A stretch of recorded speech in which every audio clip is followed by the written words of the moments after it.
bad is Jair's injury? Well, we're still kind of getting all the opinions, but I'll have an update for you guys on Wednesday.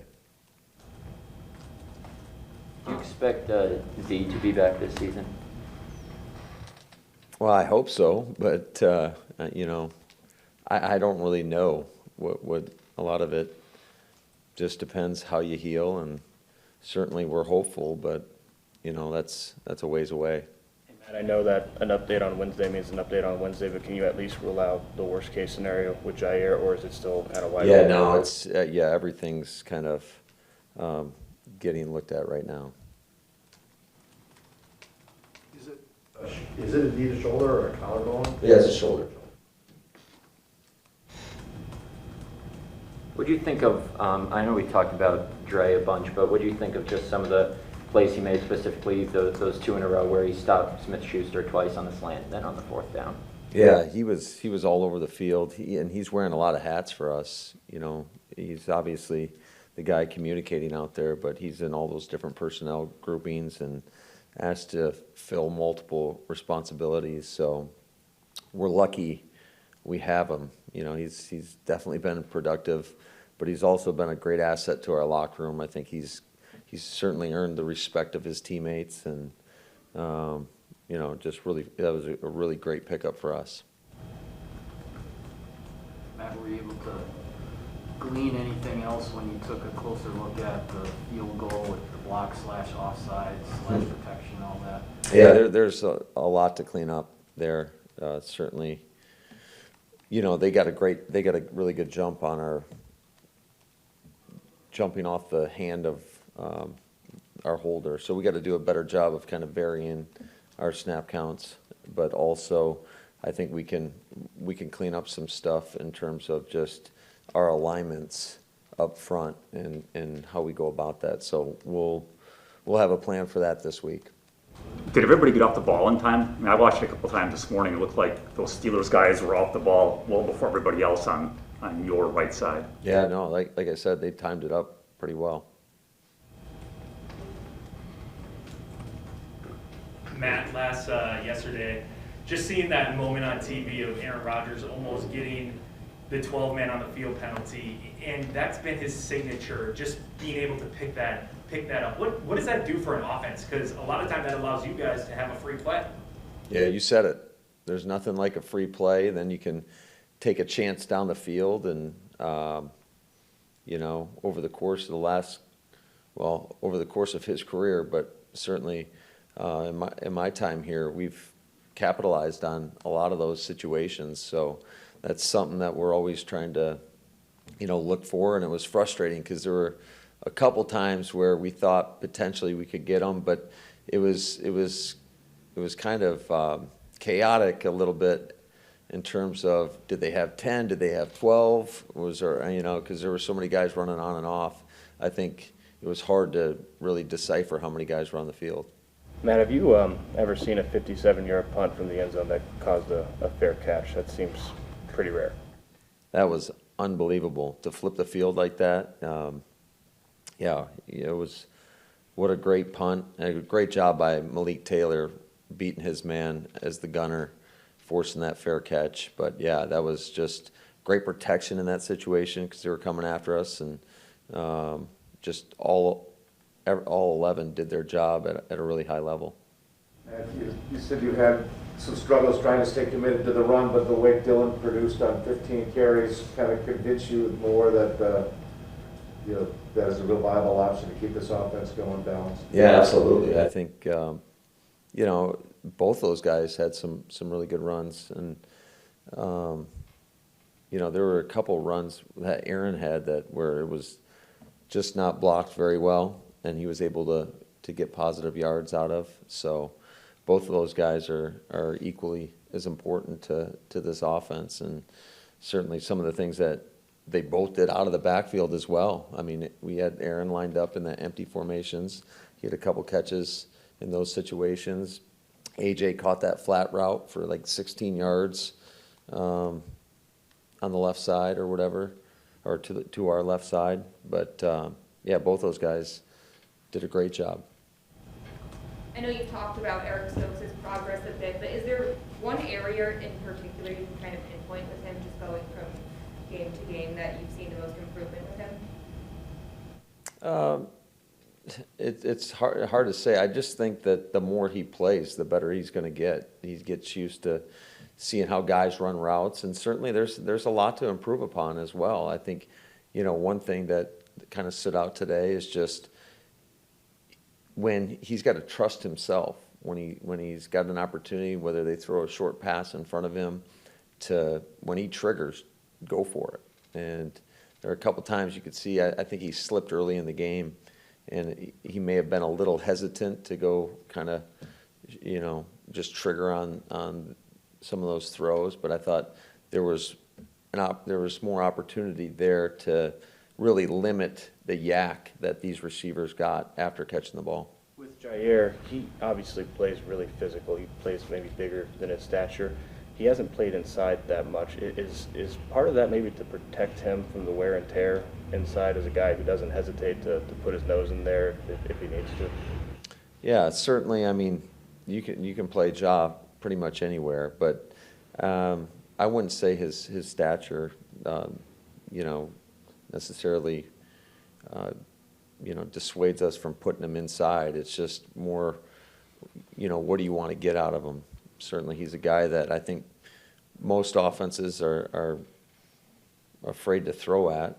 Certainly, they got us on the deep ball yesterday. That may or may not have been a little bit of a push off, but that happens. But no, Ja, we feel like we can put Ja anywhere, and we know we're going to have a great player on the field. Now, what is the process with Jair from now until when you're going to give us your update on Wednesday? Like, I assume they x-rayed him when they took him back in the cart. Is he seeing specialists? What exactly are you guys doing? Yeah, so I talked to Flea and Doc McKenzie. They're just getting some other opinions on, how to proceed, I guess, is the best way for me to say it right now. He's a really important player to you. I just have. Yeah, absolutely. He is. I mean, he's a Pro Bowler. He's a captain. So you can never have enough great players out there. And right now we've got a few of our stud players on the bench due to injury. When you looked at the defensive film, it looked like they had Smith-Schuster a couple times, and Big Ben just missed them. They had the 2 4th-down plays that I'm not sure what they were trying to do, throwing short of the sticks. Mm-hmm. How do you assess your defense when you feel really good about what they did, I'm sure, but they also got, maybe a little bit of help from a couple of misplays by those guys? Yeah, I think you can look at that really in all 3 phases. I don't think by any means we played our best football game. And that's always a positive when you come out with a win and you don't play your best. But certainly offensively, there was some things that we usually execute much better. There was some bad play calls. We talked about the special teams, some of the things that we can do better. And then defensively, yeah, absolutely. There's a lot of room for growth there. I think just you don't want to rely on the opposition not executing. You want to make sure that you got everybody in the right position and are playing the right responsibilities, and you're not put in a position where you could give up those big plays. So I would say really in all 3 phases, there's stuff that we have to coach better, and then stuff that we have to take onto the field and execute much better. Where do you think you are at corner if Jair can't play? Obviously, Kevin and Sully's played a lot, but I'm not sure either have played as well as they did last year or in the past. And obviously, Stokes is a rookie who takes his lumps here and there. Sure. Yeah. No. It's. I think that's something that we'll definitely have a plan for. But we're just kind of in that holding pattern until we find out what's really wrong with Ja. What do you think? You told us about how good you think coaches Stenovich and Butkus are. What makes them so good? What do they do that we don't see, on a daily basis? Well, I just think that number one, they definitely care about the guys, and I think the guys realize that. I think they just have a great way of. They got great minds, and they got they're great teachers. You know, they can communicate and articulate the information so it resonates with our guys, and I think they do a great job with just making sure that they're how we drill. It carries over to the game, and I think you see our guys continuously improve up front.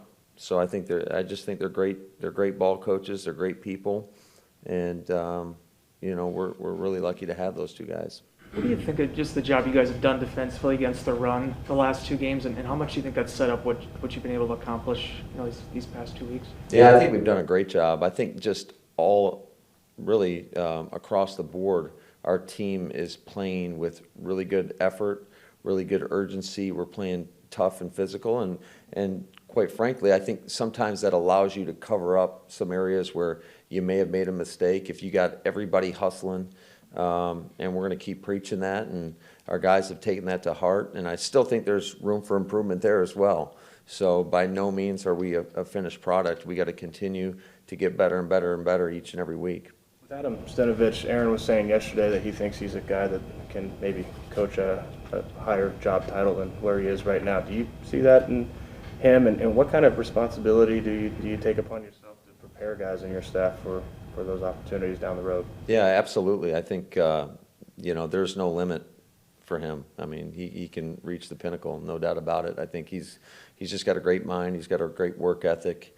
I think my job is to try to empower those guys and put them in positions where, you know, they can take that next step. And I think he does a great job of, you know, implementing our run plan along with Hackett and Justin Outen and Buckus. They all collectively kind of get together and lay out a great run plan each and every week. But yeah, all those guys are just great people and great coaches. We asked a bunch of Watt questions last week. What do you think of the job that Billy did against him yesterday? Yeah, I thought Billy was outstanding. He graded out the highest up front. So I thought he had a great day. And, you know, Billy's another guy that just, the energy that he brings, he's such a pro. I think he's just such a great example for everybody on our football team to watch about how he goes about his business. You know, he's always there in pre-practice, getting extra work in with Gray and you know, working on his sets, his punches, and just he does a great job. When it comes to grades, and there's a play that is counted as a sack that you might feel shouldn't be counted as a sack, or I don't know, tripping, does that get reflected in the grade, or do you just pretend like that doesn't happen when you go to grade? Yeah, I don't even pay attention to who gave up those sacks. I mean, we have our own criteria. I don't care what PFF says, or, you know, people that don't know what we're trying to get done. I mean, sometimes, you know, linemen will get called for a sack when maybe the ball should have been released. And I'm not saying that's what happened on that particular instance, but I'm just using that as an example of sometimes we put them on the quarterback, sometimes it's the running back doesn't pick up a blitz. Sometimes there's a miscommunication, like the first sack we gave up, there was a miscommunication up front. I don't know who they put that on, but so I don't even know what the outside people say. All I know is who we put the sacks on. Let's go to Zoom. Sarah, go ahead. Go ahead, Steve McCarthy. Just trying to see if there was any update regarding King and Elton in terms of their stats, potential availability for this week. Yeah, both of those guys were certainly hopeful to get back, but, you know, I don't have any update right now. If we had a practice day, neither one of them would be available. Do we have time for some post-Zoom questions? Sarah, do we have any more? Yep. Aaron Nagler. Coach, at what point does all gas, no brake reach the point of diminishing returns? These last two games, you guys have had pretty firm control of the ball game in the fourth quarter. Last week, 3 deep shots, barely take 20 seconds off the clock, get the ball back. Yesterday, you're coming along at basically 5 yards of carry with bruising back, and then a bunch of incompletions, give the ball back, and then go down and score. I understand that, you know, it's all about the flow of the game, but At some point, do you have to put a, clamp down on that before it bites you? Well, you didn't like the 4-minute play action pass, Aaron? Loved it. I mean, that was one that I definitely think we'd like to have back, but certainly, yeah, you can second guess everything. We were pounding the ball pretty well. We thought the play was set up, and we didn't make the play. So, but yeah, no, I think we're going to continue to be aggressive, and that just tells you how much faith we have in the guys out there to go out there and execute. And certainly, when it doesn't work out the way you want it to, you can always go back and look at it and be like, oh, should have just kept running the football, but we didn't. We'll learn from that, and hopefully we'll be better. Sorry, I thought Ryan was going to point out that he was just asking because the guy got away with tripping. I had two questions. One, you were very excited for your brother and for Salah winning their first game. When did you find out that they had won? Because didn't they go to overtime? Like, did you find out after the game? Did you talk to them at all, and how were they? Yeah, I found out post game, and I didn't know it was in overtime. I knew they were up late in the fourth quarter, so I guess I was just hopeful they won. But then I talked to both those guys last night, and they were obviously very, very excited, and got to see some highlights and saw Salah get doused with the Gatorade, which is always pretty cool. But I was just really happy for those guys to. I know that's a pretty tough market that they're in there, but I told both of them, I said, hey, you guys are built for this, and I know they're resilient, and they're going to keep grinding and get the guys ready to play. And then Randall told us that you've had Aaron address the team several times, although apparently not after San Francisco, and he was disappointed. That's not something that he I didn't know that. He said yesterday. He's admitted that's not necessarily been his comfort zone before.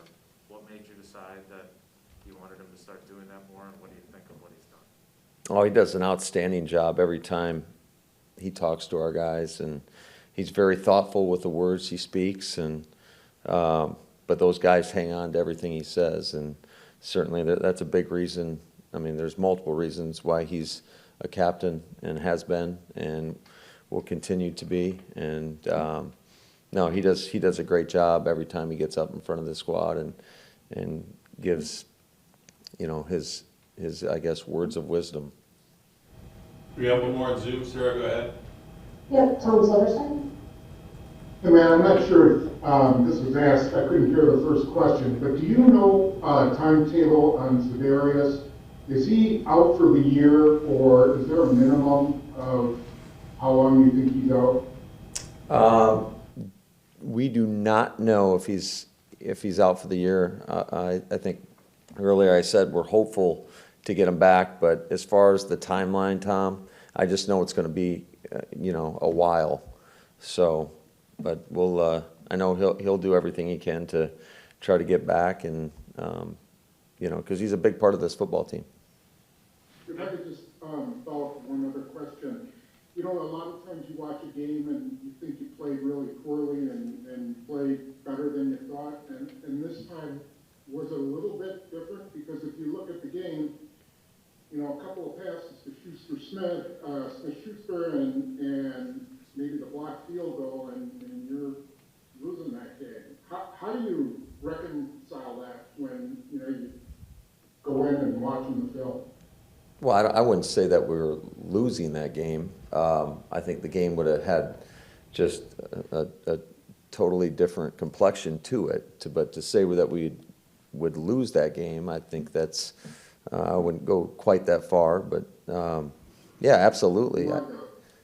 We could have, but we didn't. So I think that every time you go out there, you got to be critical of everything you do, and certainly there's a lot to clean up. Like I said before, it was not our best outing. There's no doubt about it. And in all three phases, there's a lot to clean up, but it feels good to do that cleanup and make those corrections after a win. So, if it's not always going to be pretty when you win, but you got to cherish those every victory, because they're tough to come by in this league, and then you gotta flip the script and move on to the next team and hit that reset button. So that's what we'll do, when we get the guys back in the building.